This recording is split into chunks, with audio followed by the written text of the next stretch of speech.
Hello, everybody, and welcome to episode 202 of the TheSixthAxis podcast. As per usual, I am your host, Kris Lipscomb. Joining me this week is the interrupter himself, Lewis Gaston. Say hello, Lewis. Obviously. Also with us this week is Kev. You alright, Kev? Oh, wow. I ran out of stuff. Thanks so much for the introduction. Yeah, no, I'm good, thank you. Hello to you. And finally joining us as our guest this week is music man extraordinaire and composer for video games. It's Tuffcub. Yes, gaga. Yeah, there we go. What? That was actually one of Tuffcub's latest tunes. Yeah. He's become very experimental recently. Yeah. Just moved into kind of shouting things. Right. With that done, time for Twitter hellos. Twitter hellos say, Dom... Just came to say hello. Dominic Layton says, evening. Good evening to you, Dom. That's the Pumlat. No, that's not, is it?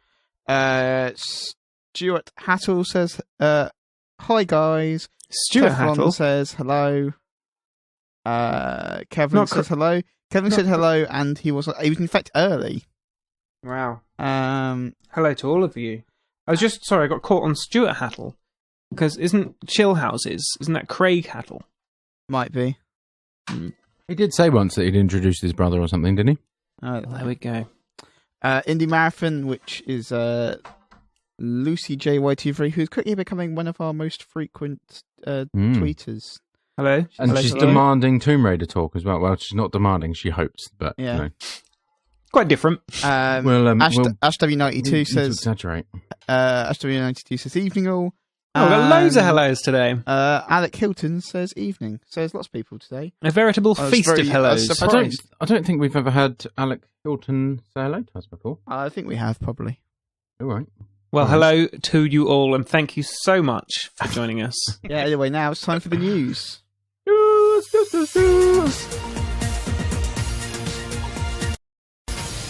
News! First bit of news, Deus Ex, Mankind Divided. Human Revolution was the previous one. Mankind Divided has been delayed by 6 months, will now be coming out on August 23. It says August 2. August 2023? No, on this article it says a delay. August 2/3 RRD. I assume it's maybe 23rd. I think it's Aaron. 23rd. It was Adam, in fact. It's like a sexy 23rd. 23rd. Yeah, exactly. Or that. His name. David and Fossey says, we are disappointed. Sorry to disappoint you with this news. And also, thank you for all of your support and comments. This game is a huge part of our lives, and we don't compromise on its quality. So, a general statement of we want it to make it good, so we delayed it. I'm kind of annoyed because I want to play that game. It looks really good. No one else cares, clearly. Deus Ex any good? Yeah. It was alright. I didn't like Human Revolution at all. It's like an action RPG that's good and not terrible like all the other ones. Yeah, I like the story because I did the review for TSA. I like the story, but the actual game was a bit pants. I kind of had some issues that it looks like they fixed this time around. Like, the options are now more... Because kind of in the previous game, there's obviously you can go through it however you want. You can go through it stealth, or you can go through it like all guns blazing or whatever, or anything in between. But they kind of weren't all valid ways of getting through it, particularly with the boss fights in the previous game. Yeah, that's because bizarrely they farmed out the boss fights. I know, that's very weird, right? To another contractor. But it seems like this time they are going to the game's a lot more rounded in each way that you can play through it, and each way you can spec your character out has like very legitimate advantages and disadvantages, and will make the game feel different, which is really nice. And there's also a lot more abilities from what I've seen, because I saw a theatre demo of this at EGX this year. And yeah, it looks like there's a lot more abilities in this one than there were in the previous one, and some of them look pretty fucking awesome. And also they've progressed the story quite nicely as well. So it looks exciting, but it's a real shame they've delayed it, but hopefully it will make the game better. As always, just annoying because I want to play it, and I'm a selfish person, and I don't give a shit about them Make it now. I want it. It'll be rubbish now. That's true. Yeah. EA are looking to alleviate the fatigue of microtransactions, apparently. This comes from EA CFO Blake Jorgensen. By stopping them all together? Talking at the UBS Global Technology Conference recently. No, didn't think so, EA. You ain't that worried about fatigue, are you, fuckers? I do think there's a bit of consumer fatigue around feeling like they're getting nickel and dimed all the time. A lot of mobile games don't allow you to have fun unless you've paid for it. So we're looking at new models of ways to try to alleviate some of that fatigue. Yeah, there's a really weird statement he gave. That's weirdly phrased. Yeah. That's like, we're looking at models of models to see what works. Some of those might come in the form of subscription style, but some might come in different ways to play games over time, so you don't feel like you're always getting nickel and dimed. So basically that's saying, hey, if you don't like microtransactions, play it more slowly, and then you can spread it out. Or, instead of paying for microtransactions, give us a big chunk up front, and we'll give you a little bit of time before we start asking you for microtransactions. The Hitman model of releasing a game. I like the Hitman model, but I also admit that it's weird. It's just rubbish. The thing with the Hitman model is it works perfectly if they packaged it as early access to the game. If they packaged it as like normal, like how Steam early access works, which is like, here we got this bit of the game, and then if you buy it now, we'll continue to release stuff up until the final release. But they've packaged it as like, we're releasing this bit of the game, and then you can buy the other bit later. Yeah, it's weird. Is that different to like episodic content? Well, it's basically what they're doing. But it's sort of episodic content. It's sort of not. It's like they've just the thing is, I think what they're doing is actually fine. They've just framed it really badly. Right. It's like they're going for the Hollywood model. Make a film, split it into 3 films, and then sell it. Kind of, yeah.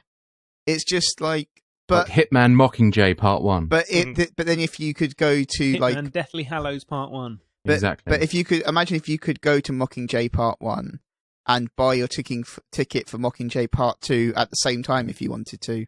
Why would you?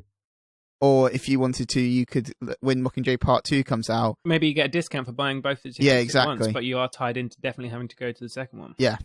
Well, not having to go for it, but you're tied in that you've paid for it. Well, you bought it, so you may as well. Yeah. It'd be stupid if you didn't. That'd be a weird decision. I paid for it, but... Buy the season pass and not see any of the season. Yeah, exactly.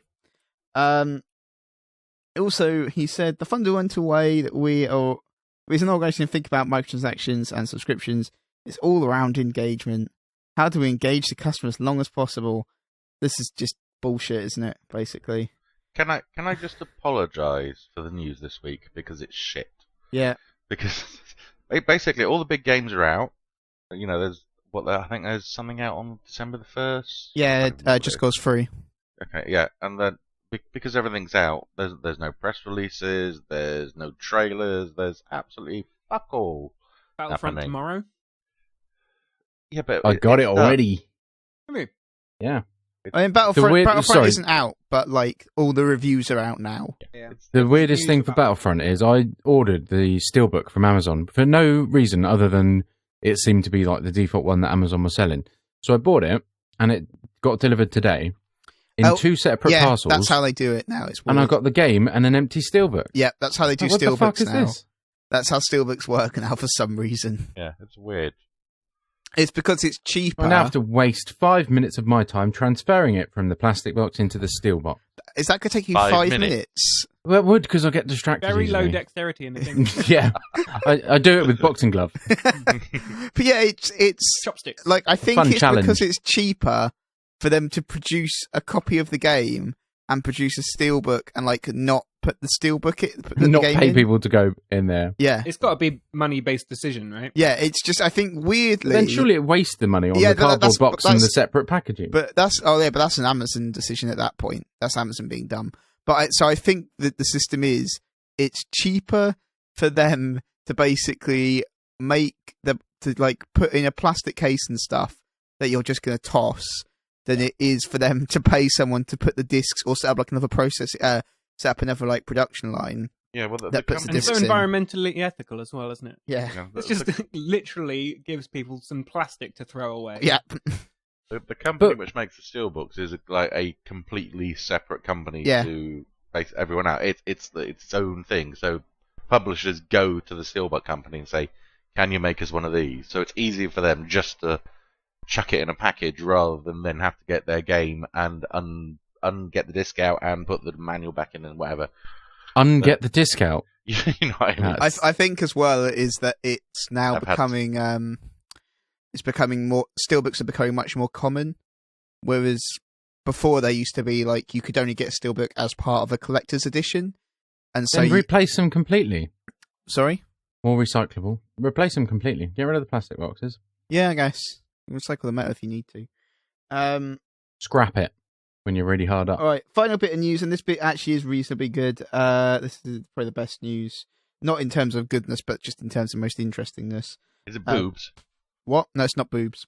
Oh. The Xbox One outsold the PlayStation 4 in America last month because of Halo 5, basically. Oh. Halo 5. I guess Cortana's probably in it, and she does have boobs. So, yeah. Kris, you don't need to give in to the Tuffcub's continual boob requests. You can just ignore him and move on. But boobs has been the only thing which has been amusing me the past week on TSA. Yeah. Right. Okay. I didn't think that was its usual content, but it's not. But there because there's nothing else to post. I've been posting weird. You've been turning it into an adult site, which is basically boobs. Yeah, I posted Dead or Alive this morning, which is just porn. It is also impressive though that they got the number 1 MPD slot as well. MPD being it's the American charts, basically the charts in the US, beating out like a bunch of multi-platform games. So that's pretty. I would say that is good for Microsoft. Although Halo 5 did not sell fantastically in the UK, no. It sold very well in the States, which in a way is more important, really, because there's more people there to buy it. And if it's driving sales of consoles, that is also a good thing for Microsoft in a way. Not really a good thing for us. We don't really have any consequences of it, personally. Unlike Tomb Raider. But we don't that much sold well in the States as well. Probably didn't, because they were like, what if we released it against Fallout 4? I'm sure no one will mind. No one's that interested in Fallout 4, I don't think. Yeah, I mean, apart from the fact we're going to talk about Fallout 4 in like a minute. But, and didn't it sell like $750 million worth in its first day or something? Yeah. No, it's shifted. Oh, I've lost the numbers now. So it's 12 million copies, wasn't it, or something like that? Yeah, and 2 million. No, I'm going to lie. I thought it was 2 million in the UK, but it might not be 2 million. It's shifted a hell of a lot in the UK anyway. Loads, basically. Loads, more than Tomb Raider. Yeah. Tomb Raider, they like some because there's on NeoGAF they kind of try and because the UK charts don't give you the sales figures, but they kind of do the guys on NeoGAF do some approximations based on the set, like where they know sales of other games in the chart, so you can approximate it. They went from because they said it sold 213% more than the last Tomb Raider on Xbox, so they basically worked from that. Yeah. Which gave them a total of around 63,000 copies in the UK. Yeah. Which doesn't sound that money, but then I did my own calculation because Microsoft revealed that Halo 5 had made 7.7 million in the UK on the first week. If you actually work back, that's only about 150,000 copies. It's not that many. No. So it's done all right, but yeah, it's just not done fabulously. Yeah, stupid timing. Yeah, very. All right, that's going to do it for this week's news. Time for what we did.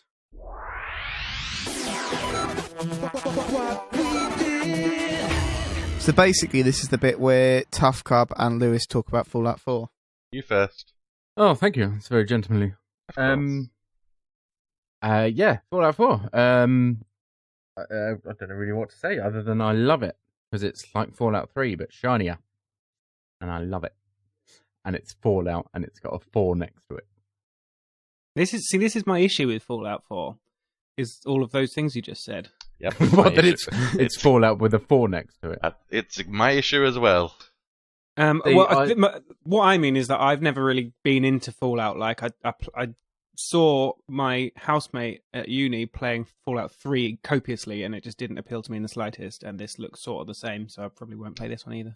It's exactly the same. It's exactly the same, and that's why I love it, because I'm absolutely huge fan of Fallout, and it's just good to get back into that sort of universe. And I like the graphical upgrade, although obviously compared to other this gen games, it's not great, but that's because of the size of the game and what you can do in it. Yeah, I'm a level 12 or 13 at the moment. So I've only spent a few hours on it and just getting to grips with everything again. But no, I'm really enjoying it. I like Boston, which is where you're now set, and I'm slowly discovering more and more interesting stuff. You start off in a sheltered settlement called Sanctuary, where you find some guys that give you your first couple of quests to get you started. And I've recently just gone out for adventure, and I come across this mine called Dunwich Borers, and you had to kill some raiders and get rid of and clear it out and get rid of the enemies and stuff. I was completely not prepared. I turned up and these people were like level 30, and it was one of the first quests you're given, so it doesn't say you might want to hold off for a bit. Yeah. These people are like level 30, and so I spent ages planning my attack, killed them all, and then got into the mine, and then it was just filled with like feral ghouls and legendary ghouls and things like that. So I really enjoyed that. It took me a good couple of hours, and I left it with no stim packs left, and all my armor had been completely broken. But it felt really rewarding because I'd gone into the belly of the mine and killed loads of people and lost everything, but found some goodies and stuff. So I'm just loving exploring it. I love the Fallout series because I love being able to just adventure around and find loads of goodies and stuff like that. And the other thing I really like is Fallout 4 now has modding sort of controls, as you may or may not know. So you can either upgrade or add things to your guns, your armors, and your settlement. So you can build a house, put furniture in it, which sounds really sort of arbitrary, but actually I guess like you look there and you plan out your little settlement and you put up your defenses and you got to put power into it and all that sort of stuff. So that's added a whole new sort of dimension to the game for me as a fan. Yeah, I'm just really enjoying it. It's all familiar, but in a way it's all new as well. So I'm really, really enjoying it. It's like a new installment in a book series you really like. Yeah. You really something like that. Yeah, and because I'm because I big fan of Fallout 3 and New Vegas and all that lot. I wasn't expecting it to be a completely new departure from the series. I just wanted the same thing, just obviously with updated graphics and a few extra features and things, and that's what I've got. So I am happy as Larry, and I will spend hundreds of hours in it, no doubt. I think with Fallout 3, I wasted 170 hours in total. So yeah, I'm looking forward to getting deeper into it.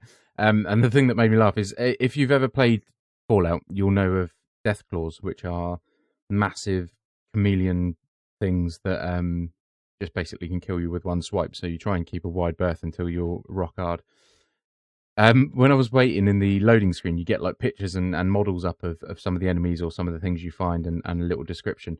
And there's a little box that talked about chameleon death claws because they are mutated from chameleons, but these ones can like use stealth and stuff. And then it said they might be almost invisible, and I was like, "Fuck off!"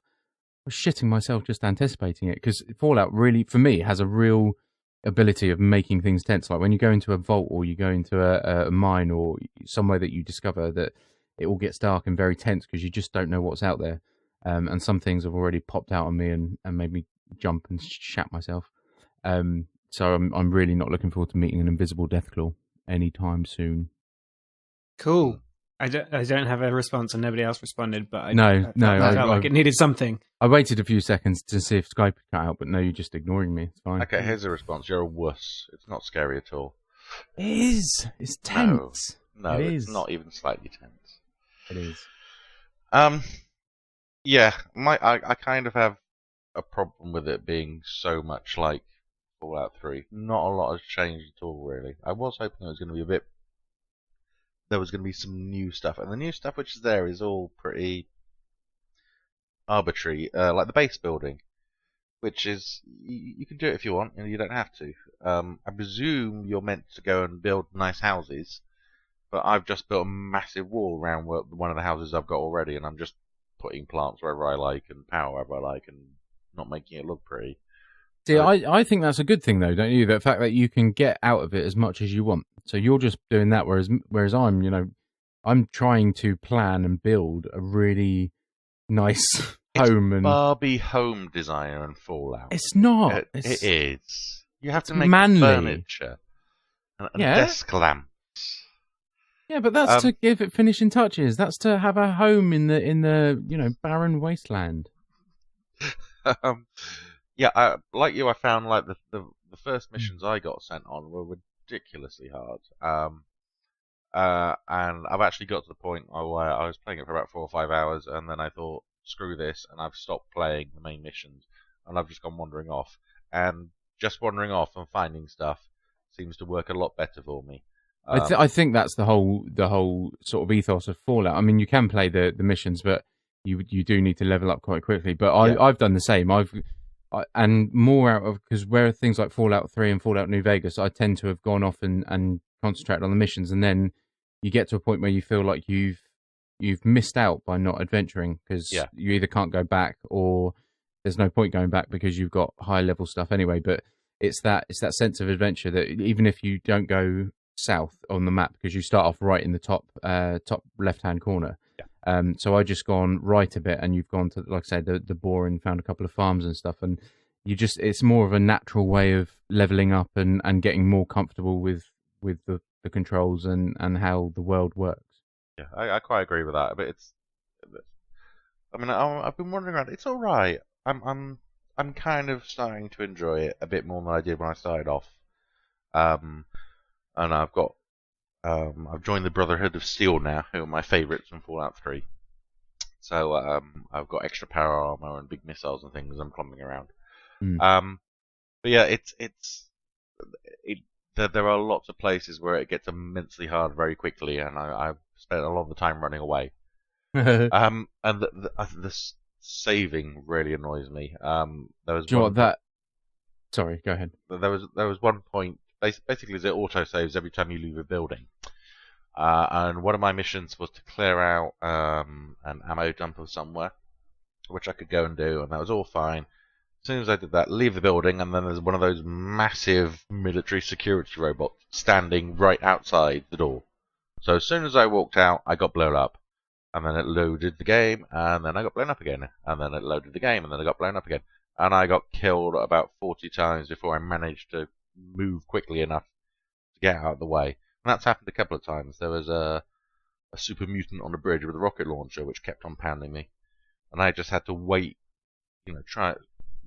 keep on going and going until the game made the mutant do something slightly different. I managed to dodge out of the way quickly. That's really annoying. The save thing, I always, because like from Fallout 3, I always thought I'd learned my lesson. But you just forget to save. And like you say, unless you're going in through a building that takes you into a different area, like if it's a door on a wrecked building, then you're still in the Commonwealth, so it doesn't save it then. And sometimes it saves when you go to your Pip-Boy. But the amount of times I've forgotten to save, and then you either die or something happens that you regret, and you have to go back, and it's like, oh, fuck it, it's 4 hours ago. Yeah. And then you have to try and remember where you found everything, especially because I think there was one instance where I found a bobblehead and a couple of magazines, and then I found a really smart legendary weapon off of one of those synth robot things. And and then I died, and I was like, fuck it. So you have to try and go back and retrace your steps in order to get everything. Because I take it really personally if I can't remember it, or if I lose something, because I'm a hoarder. I like my weight at the moment. It's like you can carry 365 because of my armor. And I'm constantly trying to dump stuff because it's like, you're too heavy, and you open up your Pip-Boy and it's like, you weigh 490, and I'm like, oh, fuck it, I'll get rid of hundreds. Are you using the power armor at all?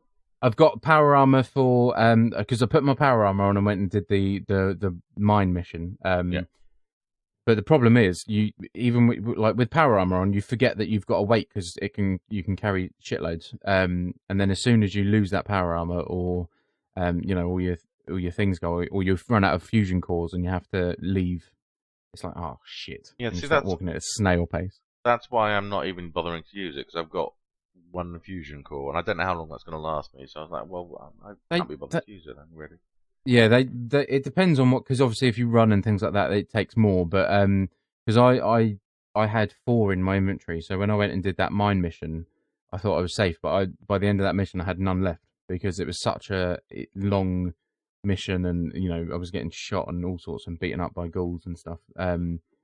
Before I knew it, they'd all gone, and I've had to leave my armor behind, so I'm gonna have to go and retrieve it at some point. It's fucking annoying. But no, I really like it. Because you're a fan of Fallout, though, aren't you? Yeah, I wasn't at first. Fallout 3 I bought, and I played for about 4 hours, and then I threw it in the back of the cupboard, and then I went back to about 6 months later and got completely hooked. I finished that. And then one of my first jobs when I joined TSA was to review every single bit of DLC for Fallout 3. So I played all that. Oh, I remember that, actually. Another 40 hours or so worth. So yeah, I like the game. I'm just ever so slightly disappointed they haven't added anything meaty to it. It's just like minor tweaks and incidental stuff. I can sort of see where you're coming from. And Blair, he's tweeting us saying that he's not enjoying it, but he can't stop playing it, and he's calling it Fallout bore and stuff like that. But I don't know. I just love it, even if it is the same thing over and over again. I just love the freedom. Like I say, I love the universe and the retro futuristic stuff and the radio, the music, and the soundtrack and stuff. It just hooks me in, and I can't explain why. And I'm happy just wandering around finding stuff. I like the universe, I really do, but it's just missing something. To be honest, if it had co-op, that would have made my day. Because I think that would be a great feature. That would have been the kind of thing I would have expected from something with Fallout 4. As it is, it's, as you said, it's more of the same. Yeah. And no, I get that, and I can see why people aren't happy with that. But on the other side, I can, I've seen a few other people on Twitter and stuff that are absolutely loving it and reveling in everything again. And I think they're the same as me in that they just enjoy being in that world. I agree that co-op or online of some form, even if it was where you and your friends and stuff build a settlement, and then you can try and raid each other and all that sort of stuff. I think that would be a cool addition. The only problem with that is I think you're going to have such a split of levels and inventory. Like the chances are that that's true. People like me would just come across hardcore people that play it non-stop and just fat man you. Just literally 2-player co-op. If just you and me played together, it would be so much more fun. Yeah, I think you've been trying to get us to play together for a while, though, haven't you? That's I'll be honest, that's where my mind went. He knows what I meant. Dog meat as well. I haven't got the heart to tell Dog meat to fuck off.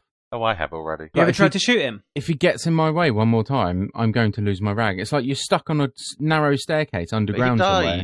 He dies. It's just annoying. It's like he runs off and kills things and then gets so knackered you have to stim pack him. Yeah, the amount of times I tell him to just stay, and even then you turn around and he's run back, and you're like, I've told you to stay, Dog meat. No, don't get in my fucking way. I've got Codsworth with me, because he doesn't die. See, he does, but you don't stim pack him. I've left him. Oh no, he's fun. I might send Dog meat back just to... I do like the fact that Codsworth has all the names in his vocabulary. Does he actually call I've seen a YouTube video of somebody just trying hundreds of names. Yeah. What do you mean he's got their names in the... He can say your name. If he calls you sir, it means you did a name that you can't say. But other than that, he's got loads and loads of pre-recorded names. 900 different names he can say. So he can't say mine. What's yours? Well, I have a tradition that started just purely for bizarre reasons, but I call my character Artax, as in the horse from Neverending Story. So I thought I might as well just carry on that tradition. So my character is called Artax, and he can't call me that. You sure? He just goes, sir. He just calls me sir. I've never heard him say my name. So People looking on internet is really good podcasting stuff. Right, where is it? Hang on. But he can say really weird names as well. Like, Yes, here we go. Right. Katniss. Genevieve. Yeah, but Katniss is like a popular name for the book. Tax. He can say ASDF if you just type the first 4 letters on your left keyboard. Asdf. Yeah. Yeah, he can't say Artax. He can say Arseface. Can't say Artax. He just calls Batty. me Sir. I almost, unless, I don't want him to be able to say Artax until he can scream it with the emotion that Atreyu does. Oh my god. Cherry You wouldn't Bomb want Cock, he can call you. Cornelius. Danger. Danger. And he can also Actually, call... Danger's my middle name. He can also call you... He can also call you Fuckface. Ah. That's what I was going to say. Fuckface is in there. Fuckface is in there, and yeah, there's an awful lot of weird words. Humongous. Who would call their character humongous? Well, apparently some people do.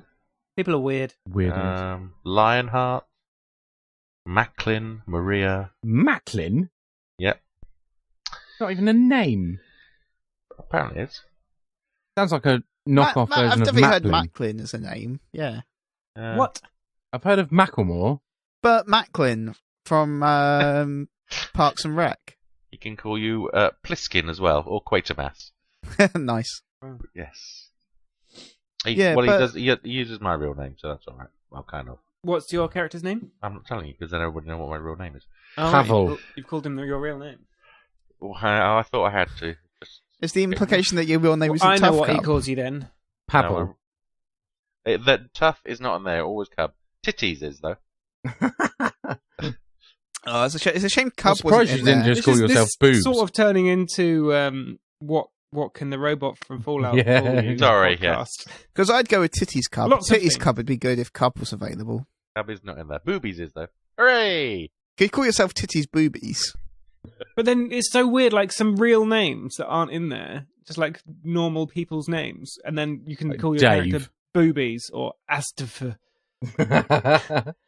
Anyway, yeah, it's alright. It's Fallout 3 and better graphics. There you go. I love it, and I can't wait to play more. Yeah. But I've just had Battlefront delivered, so now I'm in a bit of a quandary. Oh, well, that's So you're going to play Battlefront? Or Because you if have I- played? So I put out a poll on Twitter earlier on, and the question was, are you going to buy Star Wars Battlefront at launch? And it's got 100% no's. Oh. How many people voted? 6. One of them was me. I've got it. I'm looking forward to playing it. I said to Pete, I tried to convince Pete to get it because I thought it would be good to have a few games on there. But no, Pete I'm really doesn't looking play forward to online. playing Oh, it. thanks for trying to convince me. So, Well, I didn't know you had any interest in it. really good friends, aren't we? So go Um, and get. Well, stop being a girl about it. Whoa, now that's sexist. That is sexist. I apologise. Good. Jesus Christ, what age are we living in? Yes, get it, and then we can play Alright. online. That sounds really fun. That sounds like a good time to have with Yes. friends. Do it. I've made it weird, haven't I? Yeah. Yeah. Especially when you won't play Destiny with me. Oh, it's just so boring now, isn't it? It's not. I mean, it is, but like, my Hasn't problem it with Destiny- always been and it'll boring probably- though? Well, yeah, maybe. That's the thing. Is like Star Wars has just an automatic squee factor because it's Star Wars. And So- and like I said to doesn't. Pete, because Pete doesn't like multiplayer, which neither do I. But yeah, the thing for me is that when I played the beta, there was especially the Hoth battle because it's a 40-man match.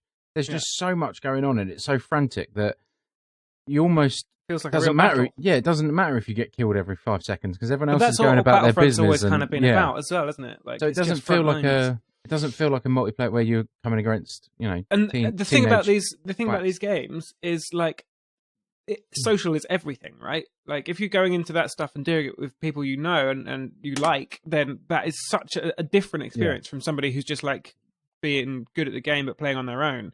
And I generally tend to fall into the not being very good but having fun as long as I'm there with friends category. Same here. And then, which makes it even more fun when you do something, amazing, or you get the winning kill. It's like it's a shared experience, isn't it? Yeah. So well, if you've got it, then I might go and buy it tomorrow I have it. because let's face it, I'm probably not going to finish The Witcher. And I have it, and I think I need to double check, but I think I think I am able to get to the PlayStation for either Friday or Saturday, all day or all night. Wow. Which is very rare. Get locked up or something. Unfortunately, I'm busy on both days. Yes, it's chained up. Got one of those meters on it that you used to like put a pound in it, it'll give you 4 hours of TV. I used to have one of them. Every month, someone would knock the door and come and empty it, and they'd take away what they wanted, and then they'd leave you with a stack of pound coins on the mantelpiece, and it'd be like, "Oh, I'll tell my mum that they only left 20 quid." Oh, shh! Don't tell anyone I did that. Thief. Terrible. Can't be you're stealing from your mother, Lewis. This is a teacher as well. This is what I teach the kids. Yeah, just steal it. Do you know what? One of my kids walked in with one of those Segway boards the other day. Oh, did you punch him? Bearing in mind, these are kids from, most of them are from underprivileged backgrounds. Aren't they really expensive? Stuff like that. I looked them up. They're £599. Yeah. And he got that for his birthday. And then we were like, how are you going to top that for Christmas? And he was like, I've got iWatch, and I thought, fucking hell. It's just crazy. Anyway, that's a complete diversion. Yes. Fallout 3, love it. Go and buy it. 3? Yeah, well, Fallout 3 is really good. Fallout 4, yeah, it's really good as well. Go and buy it, play it, enjoy it, and then get Battlefront as well. And hit us up. Me and Kev will lead the assault. Yeah, we're amazing. It's so good. I mean, I haven't played it, and I'm usually quite bad at shooters, but I imagine I'll be amazing at this. And as long as you understand that you can change the speed of your vehicle, you'll be fine. Yeah, and there might even be a world map, but touche. Oh, you're never living that down, Lewis. All right. The map will haunt you forever. But it didn't say press it. Oh, let's not get into this again. Let's move on. Yes, we all know. Move on. And if you don't know, listeners, I'm sorry, but it's not worth bringing back up. Yeah. So, Kev, you played Magicka 2. Wow, I'm feeling so much enthusiasm from you today, Chris. First the intro, now this. I'm so hungover. It's horrible. Yeah. Okay. Oh, congratulations on your award. Yeah, that should have been in the news. I meant to do that, but then I don't want to talk about that. Kris has made has won an award for like being the best video games maker. This is it's with all of my company that I work for, my day job. We won it. He's being modest. It wasn't. It was him alone. It specifically named him. Just Chris. No, just Chris. For being the best video game making guy. They didn't even need to put his surname because everyone knew who they meant. This is weird. Yes, Fatfish Games, which is the company that pays me money.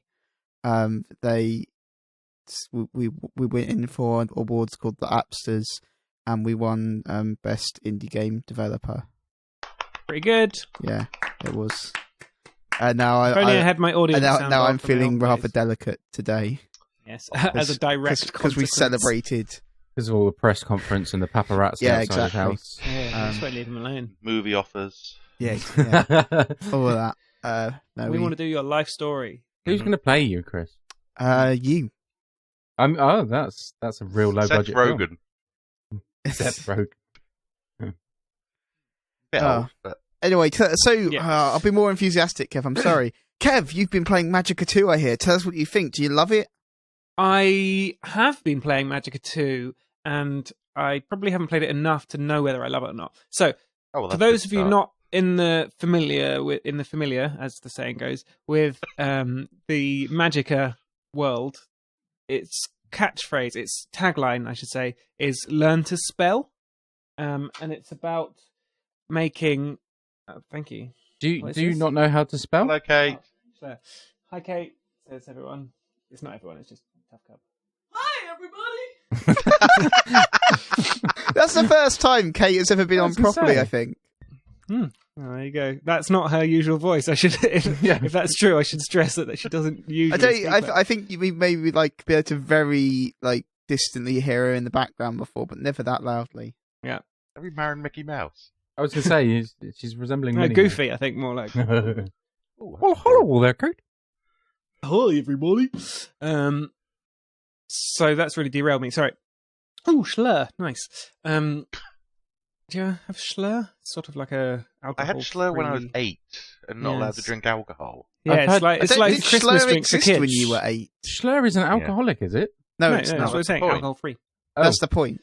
It's like a Christmas drink for kids. But I'm sure it didn't exist still that drink long it. ago, right? It didn't exist when you were 8. It's only like. Oh, don't make me. Well, in say the how old I am. 40s. Shut it off. Yes, it was around in the 80s. My mum used to think it was the best thing ever. Yeah. Well, I've got Well, some it at my is house just right like- now, it's and I feel basically- well posh. But it's basically wine for kids, really. It's not. It's a soft drink.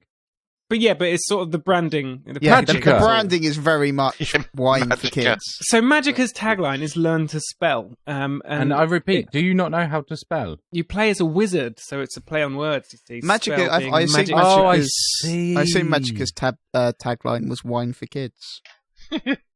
Nope. Sounds And a bit so rapey, Magicka to 2, be I think, fair. is learn to spell again or something like that. But anyway, it's the core mechanic of the game is basically casting spells, but it's deliberately complicated. So on the face buttons on the controller, you've got like different elements. So ice, fire, stone, water, lightning, life, death, shield. I think that's all of them. Because there's 8. Because if you held down L1, they move to like a secondary set. And you can summon these elements, and then once you've got the elements sort of queued up, then the shoulder buttons, trigger buttons, will cast it in one of different ways. So like R1 will cast it on yourself, R2 will imbue the power into your sword, L2 will do it in a sort of area of effect around you, and then right stick will do it as like a shooting directional thing. And so like it's really complicated, but it's a simple system, but there's just so many different variations, and you can summon up to 5 elements, and you can combine elements to have different effects. So the kind of possibilities in terms of the actual number of spells that you can make is huge. For example, you could do a fire, lightning, and a stone, and then use the right stick to hurl a chunk of rock that's like flaming and electric, as one example. But like you can also just do water and an area of effect, and then like the whole area around you just gets wet and What nothing if else you do water happens. and fire together? So some elements cancel each other out. So if you do fire and you've got water in your chain, they'll just go and like disappear from the chain. And like same with life and death and some other things. So yeah, you can't do all combinations of all things. But yeah, so that as a mechanic is really satisfying when you get it right. But like when you're in the middle of a battle, you're just like, oh crap, what was the thing? And like the whole kind of trying to remember how to do everything. I can imagine there are some people out there who are just like absolute ninjas at Magicka and have just learnt all of the spells and can summon them up really quickly. But there's so many like that you just. 'Cause I'm right at the beginning of the game. I've only played it for like hour and 10 minutes, hour and 20 minutes, something like that. So I can't really pass judgment on it. Like the humor in it, I think, is a big selling point. Like it's got pretty well written dialogue, and the voice acting, it's all in a different language, but it's like so they've recorded each line, whereas a lot of games I think would just like say, oh yeah, they've got a language and they've just sort of repeat phrases and things in different orders to make it sound like they're saying things. But in this, you can definitely hear like the actual words that they're saying, like because it's got subtitles. But like it's sort of a bit Swedish sounding, but then they'll just put like various English bits in it. It's very difficult to give you any examples without actually having them in front of me. But it's all very witty and quite funny and well written, with lots of pop culture references and nods to other things. I don't know if you saw the trailer for Magicka 2, but it's basically the Game of Thrones intro. Yeah. But with the vampire Vlad, who's the sort of narrator / tutorial guide, who's trying to convince you he's not a vampire, but like you just walk in on him and he's just like holding someone, and there's the sound like of a straw being sucked like at the bottom of a glass. And then he just throws them in a bush, and it's like, so what were we talking about? That sounds my kind of game. Yeah, it's good fun. It's quite hard, quite quickly as well. Like as I said, because the mechanic is so fiddly, it's quite tricky to get the hang of battles without just killing yourself. It's couch co-op up to 4 people, which is always nice. Not that anyone wants to play with me, but it's funny because like the guy addresses you, but like there's no separate dialogue for if you've got more than one person. So it's like, be careful, it's not safe for 1 to 4 of you to go alone. Like stuff like that. That's just not even trying. Yeah, no, but it's very self-aware. And, That's right. Like it's nice. Yeah, it's good fun. Like I haven't played enough of it to know whether it's going to last me. But yeah, I'm enjoying it so far. And like the art style is all very colourful and cartoony. You can collect a whole bunch of different swords and wizard staffs that have different effect on things like greater spell ability or greater attack power. And there's like costume pieces as well. I unlocked like a blue what's it called? Astronomer's robe. So it's got like stars and moons and stuff on it, like your really classic cartoon wizard robe. But I can't currently find out how to put it on. Maybe I have to get to somewhere, but like I've got it in my inventory, but I was like, how do I actually get to in my inventory? I saw myself pick it up, but don't know, it's gone. So yeah, can we just draw attention to the way you say inventory? Well, it's not boots on the ground armed forces, is it? So that's infantry. Yeah, which is how Lewis says inventory. I said inventory or inventory. That's a new one again. Infantry. I'm just being silly. I'm being a silly sausage. So yeah, it's this month's PS Plus game, so got no reason not to try it. It's quite fun. And I've got 2 reasons. Go on. Fallout 4 and Star Wars. Yeah, fine. Well, if you get bored of like big serious games, and this is a little not casual but cartoony and light game to take your mind off of the worries of Fallout. The worries of creating an impressive home. So that is what I think about that. Hooray! Hey, well done. Wow. How tired are you? Your professionalism is on fire. I'm really very tired. Xonic, Tuffcub. That's me. Tell us about Xonic. Did you pronounce it Xonic?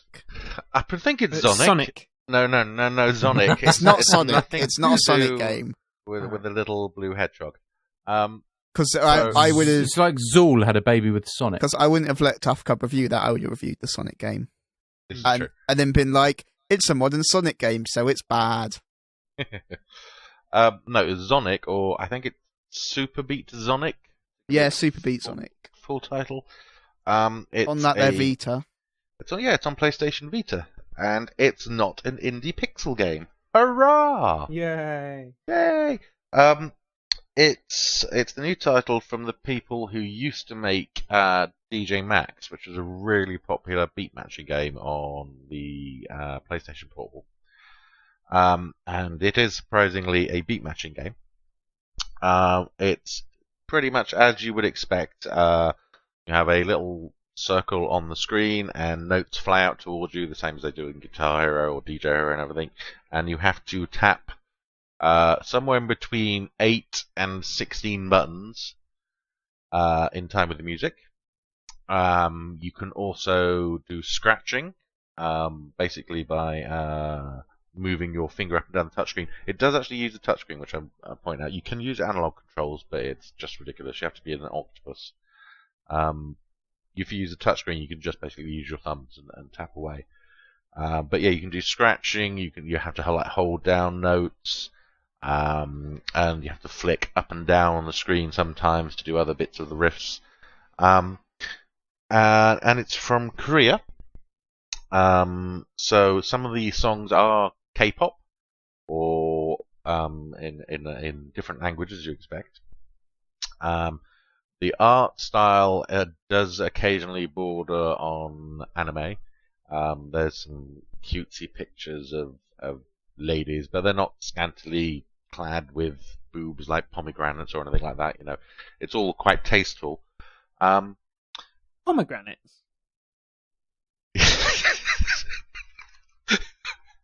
Yeah, you know, you cut them open and they're filled with like all the little seedy bits. Lewis, come on. Oh, it's a pomegranate. Yeah, but that doesn't really have much. You're not meant to have noticed. Damn. Sorry. So it's just like. Oh, look, we're going to have to explain this now. In that they're very spherical with the pointy bit. All this week, behind the scenes at TSA Towers, we have been discussing the podcast My Dad Has Written a Porno, which is obviously a couple of guys. It's a guy whose dad has written... in that sentence, can I just put the comma in this way instead? All this week in TSA, we were discussing the podcast My Dad Has Written, comma, a porno.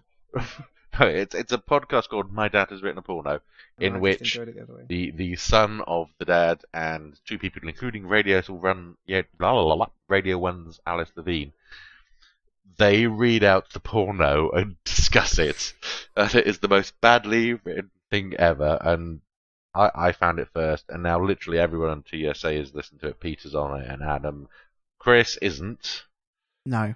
But Dom and Dave and everyone else has listed it, and it is the. It's pretty much just me. I'm the last holdout. It is the funniest thing you will hear on a podcast for a very long time, so I highly recommend it. And one of the lines in the porno is she basically undoes her dress and her tits drop like pomegranates. So I was asked to get a reference. So you bastards, because you noticed. And I didn't even know what you're talking about, and I still noticed. Anyway, it's highly recommended. Go and download it. My Dad Wrote a Porno. Back to the game. So it's going to live or die on the music which comes with it, which there are one or two tracks which do sound like they could be from a Final Fantasy introduction movie, or a bit twee and twinkly. But for the most part, they are really, really bloody good dance songs. Again, from people I've never heard of. But some of them are so good I've actually gone and bought them on iTunes. And there's 50 or so songs which you get to play through. You can either play through them just selecting them one at a time, or there's a World Tour mode which takes you normally through big clubs like Space in Ibiza and Fabric in London. But it's basically just beat matching. And it's really, really good. It's really well presented. As I said, the music I found was really good. I do like a bit of K-pop now and then, so the high-paced, slightly squealy vocals didn't bother me. And it's just really well presented, very slick. I don't think it's that expensive. I think it's like 25 quid or so on the store. I hope it's 25 quid or so. If it's 40, it's not worth it. But if it's it's the kind of game that you want to be about. Like I would say probably like 15 to 25 quid is a good price range for it. But it's a really good, solid PlayStation Vita game designed for PlayStation Vita, which makes full use of all the controls and all the touchscreens and everything. And it's just nice having something which is quite a quality product for the PlayStation Vita. I don't want to be rude about one. I'm going to be rude about bloody indie games. Most of them are shit. It's nice having a nice, high-resolution, shiny, flashy, really, really well-presented Vita game. And it's the first one in bloody ages. So I really enjoyed it, and it's almost an essential purchase if you've got a Vita now, because there's not many big games for it. No, there's not really anymore. No. So I really, really enjoyed it. But as I said, some of the songs I've gone out and bought, which I'm going to play when I'm DJing out next. That's cool. They're from people I've never heard of. But yeah, really, really good. Quite impressed at just how good it is.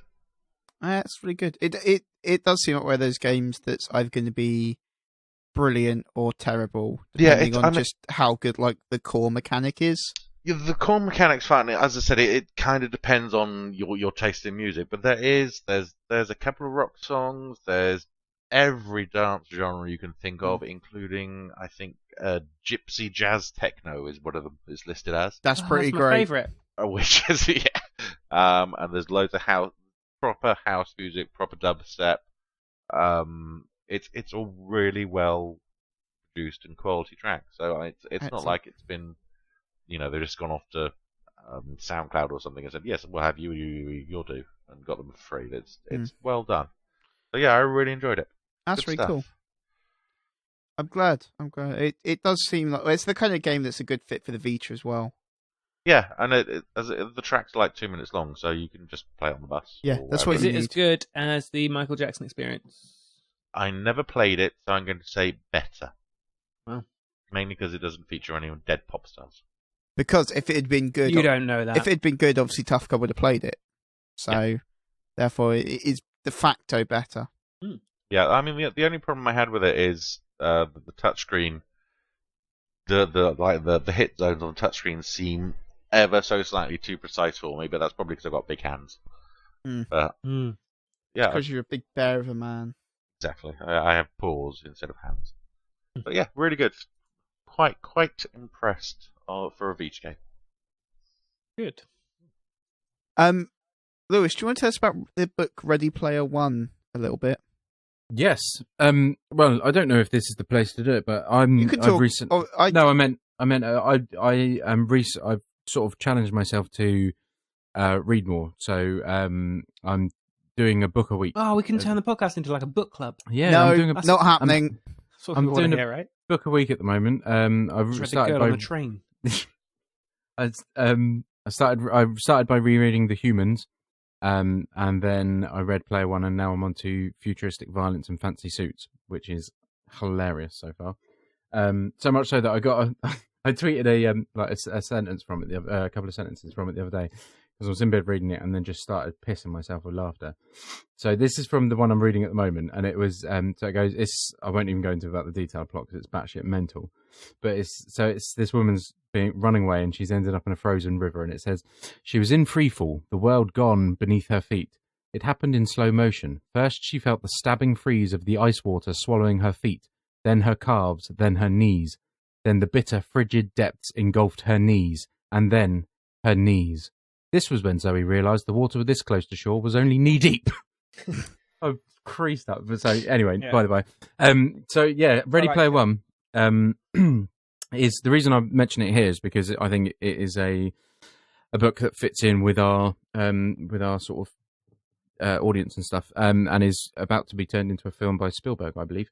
But so it's basically it's set in a future, and rather than being a post-apocalyptic future where everyone's scrounging around for food and stuff like that, it's a future that is a bit more poverty-stricken, and people are living in trailers that are stacked, 40 high or something. So it is a bit bleak and things like that. But there's still the world that we know, but there's technology around it. And this guy called James Halliday has invented this VR world called Oasis, which everyone logs into. And what are you laughing at? Nothing. Sorry. What are you laughing at? No, I'm not laughing at you. Sorry. We can't have fun on this podcast if it's not with us. Sorry. Share the fun. No. What are you laughing at? I was reading the synopsis for Belinda Blinked, which is the porn book, which I just mentioned. Sorry. Carry on. Edit this out. So yeah, this it's set in a future that is poverty stricken and everything's a bit bleak, but it's still got elements that we recognise, from our current time and current situation. So this guy called James Halliday has invented a VR world called the Oasis, where there are, there's a whole universe of worlds that you can go and visit. And it's got to the point where it's now so advanced and so relied upon that you can actually go to school in the Oasis, and that it's a free public school system, and you can level up, and the highest level you can get to is 99, and you can do everything that you would imagine you could do in an MMO or an RPG game, that sort of thing, with your avatar, and go around collecting magical items and choose between fighting or using magic, or being a bit studious and what have you. So everyone's on board, and then James Halliday dies and announces to the world that inside Oasis he has set them a challenge, and the first person to pass all 3 stages will get his entire $250 billion fortune and complete control of the Oasis's running. So this sparks off a big organization called the IOI, who are like the bad guys. They're trying to win the competition so that they can take over and then monetize the Oasis with microtransactions and in-app purchases and things like that. Also, it seems like a bad way to arrange your will, if I'm honest. Well, it doesn't with him because he's quite the eccentric bloke. He's he's this technological genius who's a bit socially awkward. Well, no, not a bit. He's massively socially awkward. Became a bit of a recluse whilst programming this contest and things like that. But it is absolutely full with pop culture from the 80s because he was a child in the 80s and was obsessed by it. So it's got all these references to Ataris, Commodore 64s, Apple Ones, Apple Twos, all the 80s films, children's TV programs from G.I. Joe to Transformers to loads of Japanese animes and other sort of music from that time as well. So the book is told from the point of view of a guy called Wade Watts, who was called that because his dad loved comic book heroes and he wanted an alliterative name. So it's from his point of view. I like that. And yeah, he's a bit of a loner, overweight kid who is obsessed with the Oasis because he can be somebody better in there. So it's there's loads of stuff that's is talked about today and that we would recognise. And basically, he is a massive fan of Halliday and has genned up on all his history, all his favourite films and books and TV series and all this lot, and is trying to complete the quest like everyone else in the Oasis. And he's the first person to uncover the first key, make it through the gate, and there's this lovely description of like a scoreboard that everyone pops up on when you get the key, and that the media is absolutely fascinated by it. So when he pops up, he becomes a sort of overnight celebrity, endorses loads of products and makes loads of money. And then within the Oasis you can get credits, and because the Oasis had become such a a staple of life, those credits in the Oasis also transfer to real money. So if you're rich in the Oasis, you become rich in real life. And it just basically goes on this adventure of him and a few of his friends trying to become the ones that, inherit the Oasis and the money against the IOI and a guy named Sorrento who is using, the corporation's wealth to hire cryptologists, specialists within the fields of the 80s and stuff like that to help them try and beat it. And it just becomes a really immersive sort of story about this virtual world that any game fan or pop culture fan will really enjoy, because there's, like I say, because of the timing of it, it's full of stuff that we will be able to sort of sympathise with, empathise with and recognise. So they still mention things like YouTube. People are famous on YouTube for streaming their game on Oasis and stuff like that. So it's just a really fun, it's not quite a kid's book. I'd say it's like a young adult's book, if you like, unless, like us, you're into all that sort of stuff. But yeah, it's just really enjoyable, and I think loads of people that go on TSA and things like that would probably enjoy it if you like reading. And I also think, like, when you read it, you get the impression that it's like the digital age version of The Goonies, which is why I probably think Spielberg's interested, because it could be a real big blockbuster family film. But it's just full of loads of charm and innocence, if you like, about these people, these young kids, 17, 18-year-olds who are locked in a virtual world, haven't got much else to live for in the real world, and are so trying to sort their futures out in this game, basically. But there's loads of details about things like if you go to certain planets, it's a player versus player zone, so you need to be careful if you're not leveled up, and that certain zones are free-for-all, so magic will work, technology will work, and then there are other zones where no combat can take place, so it's a safe haven. But as you level up and get more credits within the Oasis, you can build your own stronghold, fill it with all sorts of stuff, and even code your own bits and pieces to it. And there are also artifacts that you pick up. So there's this thing called the beta capsule, which turns the user into Ultraman for 3 minutes, I think. But yeah, there's loads of references to arcade games. Pac-Man features quite heavily, as does text adventure games from way back when. And it's just a real fun book. So I highly recommend it. And It's by Ernest becoming a Cline. movie. Yeah. I think it's becoming a movie. Part of me wanted to read it before it became a movie, because I always like to read them before I watch them. But also just because I wanted to kickstart my reading spree with something that I probably connect with quite quickly. And I think it was a perfect choice, and it was a brilliant book. So I highly recommend it. It does sound really good. So it's like I'm really interested in kind of virtual worlds and stuff. So, and it is the other thing. Although it's quite fantastical, it is very plausible. With what was the name of the book again, please? It's called Ready Player One, and it's by Ernest Cline. Good. But there's references to Dungeons and Dragons, and there's even as the quest goes on, because Halliday was a massive D&D fan.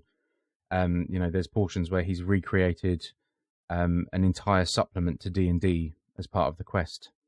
So people who'd studied this D&D, a real life supplement, they had to study that and then copy it within the world. And there are sections where you go to planets and they've recreated film scenes or entire films. So they have to go to these challenges where they have to become a character in the film and act out the film. And they have to get the words at the right time. They have to do the right actions and score based on how they do. So there's just got some brilliant ideas in there. And on the whole, I think it would take a lot of money and a lot of setup, but I think it could potentially be a very immersive MMO or RPG for consoles. It could be, it's just a free open world, basically. There's no limits to what you can do on it. Sounds like a licensing nightmare, though. Yes, that's what I wondered about the film. That's because as you read it, it mentions, like I say, Transformers. It then mentions Atari, Apple. It mentions music. It mentions esoteric Japanese animes and stuff like that. And I think if they're going to do it justice in the film, he's going to have to get all those licenses in place. Yeah, and that's not easy.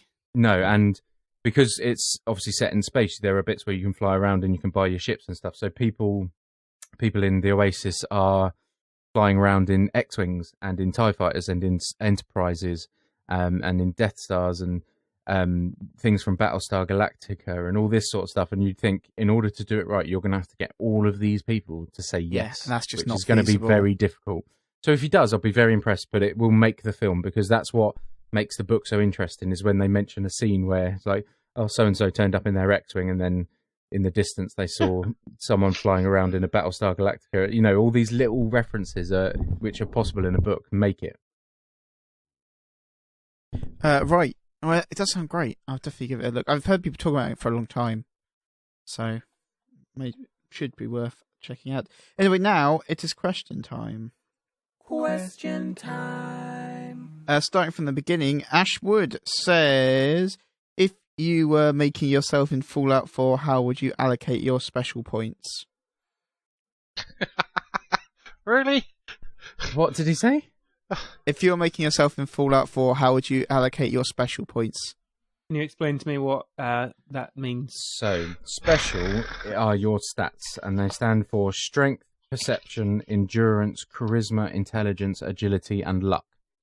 And each one of those things give you certain perks within the world. So obviously if you max out your strength, you can carry shitloads of stuff and beat people up. But if you go for intelligence, you can build better weapons and all that sort of stuff. But you only, how many points do you have to spend? I think you get 12, and you can go up to 10 on each one. Strength, personality, endurance... perception. Perception, endurance, charisma, agility, and luck. Intelligence, agility, and luck. This is a weird question. See, when I went onto the game, I tried to do it a bit, because sometimes you're tempted to just bung up things to maximum and see what you can do. But I went for quite an even mix. I think strength and endurance were my top. Yeah. And then I went for a bit of charisma, a bit of intelligence, and my least thing that I concentrated on was luck. but I was aware of the modding and stuff, so I wanted my intelligence to be fairly high as well, so that I could get access to certain things earlier on. I think if I was building myself, I would have endurance and intelligence and nothing else. Basically, you're autistic. Yeah. I just went for strength. Just all strength. Yeah. Because I'm big. I'd be all charisma, baby. None of us have a balanced setup. I'd be all luck. I'd just be winging it. Does your character look like you, Lewis? You what, sorry? Does your character actually look like you? No. Oh. He's got white spiky hair, white beard. He's got a birthmark down the side of his face, like a bleached birthmark. He's got a massive gouge out of the right side of his face, and he looks like he's permanently smiling. Sounds like you. Thanks. Sticking with Fallout 4, Jamanos would like to know, is the game story really so bad, quests boring, etc.? No. Yeah, no, I haven't found them boring at all. I found them quite rewarding and satisfying. If anything, I found them too hard too soon. I just googled Fallout 4 famous characters to see what people have people have recreated. I've seen like Waluigi. Yeah. And you can be quite specific with the face generator. Somebody's made a pretty good Beavis, or is it Butthead? Yes, I've seen them. That's cool. A Putin. There's a good Putin on there. I wonder if the robot can say that. There's an absolutely perfect Rick Grimes from The Walking Dead. Absolutely perfect. Pretty amazing Walter White as well. Yeah, I've seen that. I think his face is a little bit too narrow, though.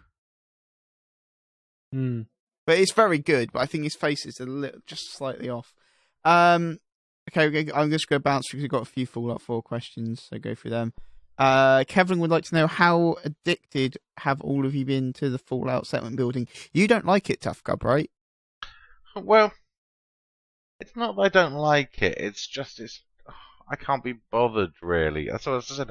You meant everything is there, so you can build big new multi-story houses with lovely furniture and a nice stove, and it's basically Barbie Homemaker.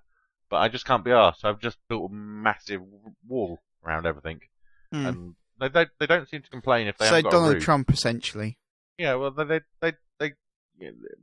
you can give them beds for them to sleep in. That's one of the tasks. But you can plug the bed in the middle of a field, and they're still happy.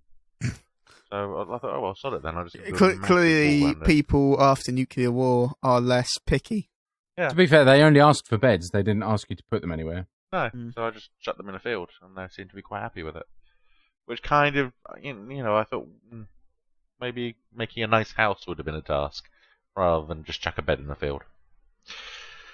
I think that's probably because you like you say, you can take it or leave it. I don't think they wanted to force people into that. If people aren't interested in it, but I definitely do want to create a very nice homestead. I am planning on building a pyramid in the end. I've basically got the base of the pyramid, so I'm just going to gradually build it up over time. Nice. I like it. What else we got on Fallout? I had it here a minute ago. Dom would like to know, how many hours can you see yourselves putting into Fallout 4? Hundreds. 0. Half. Probably not much to start off with, but I suspect in about 6 months' time I will just get hooked and lay into it for hundreds of hours. Same as I did with Skyrim, which I ignored for a year and then played constantly for about 2 months. And also, final Fallout 4 question.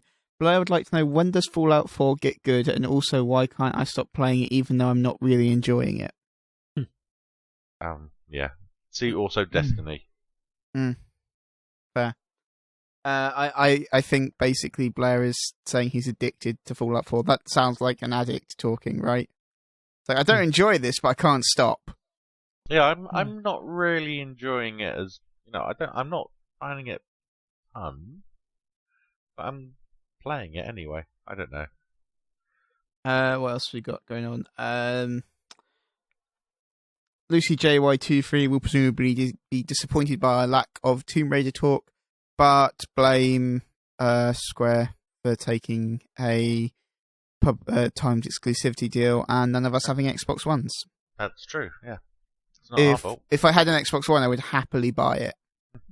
Would you? Really? Yeah, I really like the first one, so I'd definitely get Rise of the Tomb Raider.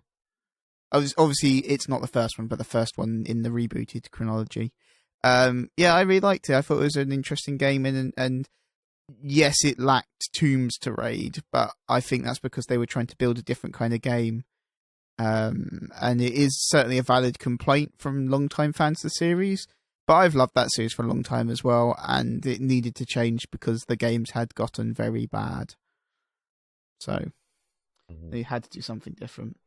Stuart H51 had Stuart Hattle. 2 questions. Hi guys, 2 questions tonight. 1, wonder what Kev's favourite moments of first 200 episodes were since he missed the 200th episode. Oh, that's a good question. Kev? Well, there was that one when I joined. That was good. That was good. There was that was probably number 37. There was that time that Lewis threatened to blind Dappy. Yeah, no, that was very good actually. That was a good moment. There's just been so many good moments. It's very difficult to pick 1 or 2 out. I liked it when.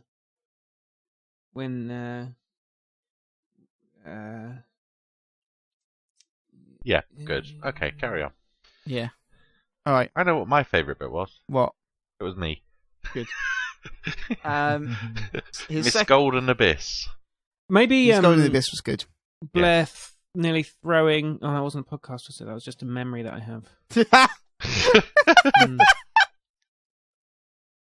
All right. He would also like to know, what do you think the price point will be for PS4/Xbox One this Christmas? I wouldn't expect to see a price cut before Christmas. No, it's done now. Potentially after Christmas, but not before.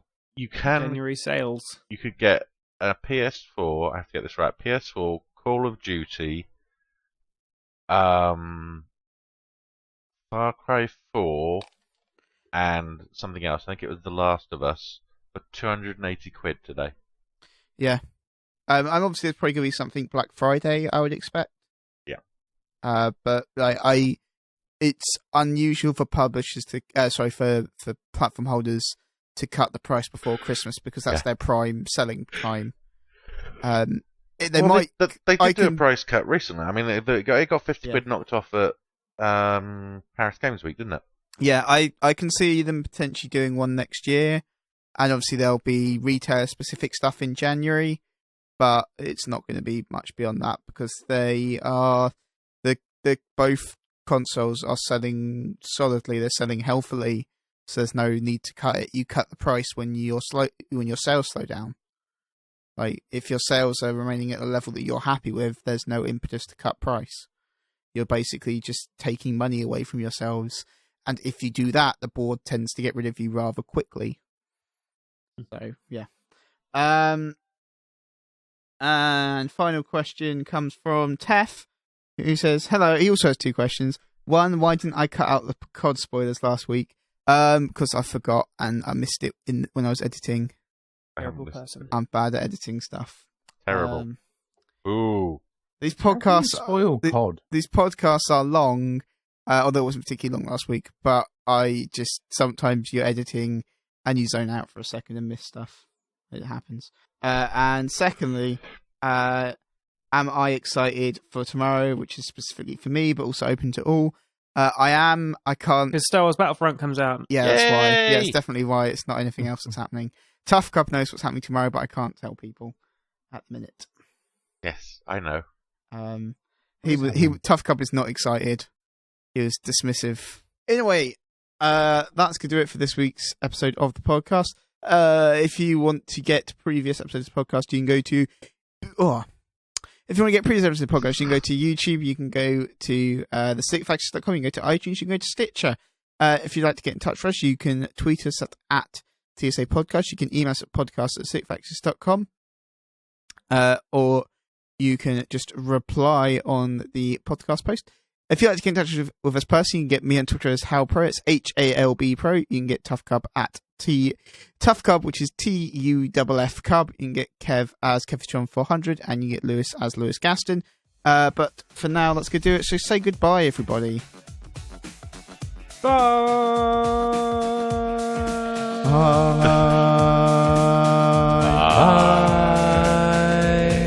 There we go. Bye. Bye.